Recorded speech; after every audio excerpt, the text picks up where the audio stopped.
Nabubuhay tayo sa isang henerasyon kung saan ang masama ay tinatawag na mabuti at ang mabuti ay tinatawag na masama. Sa ating panahon, ang pangangaral ng Ebanghelyo ay tinuturing ng masama, habang mga kantang nagtataguyod ng imoralidad, droga at pakikiapid ay ipinagdiriwang.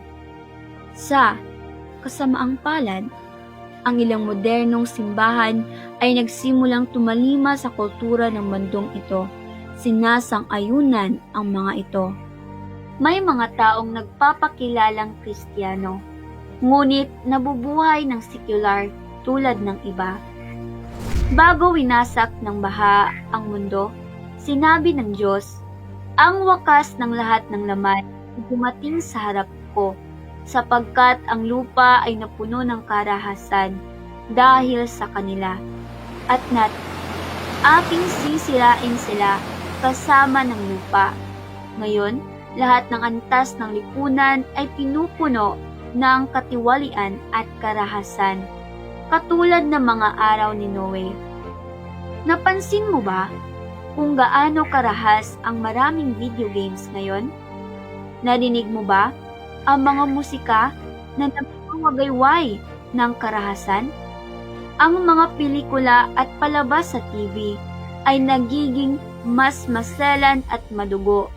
Ang mga digmaan ay dumarami din sa ating panahon, gaya noong panahon ni Noe. Sinabi ng Panginoong Hesus, "Ngunit kung paano ang mga araw ni Noe, gayon din naman ang pagdating ng Anak ng Tao."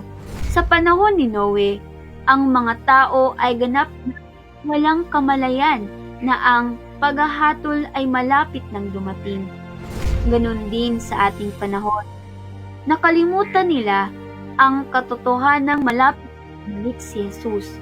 Sa panahong iyon, hindi na pagtanto ng mga tao na papalapit na ang pangwakas na paghahatol hanggang sa wakas ay dumating ang baha. Ngayon, ang mga araw ng Noe ay nagpakitang muli. Malapit nang dumating ang Anak ng Tao. Nananabik ka bang masalubong ang Anak ng Tao na ito?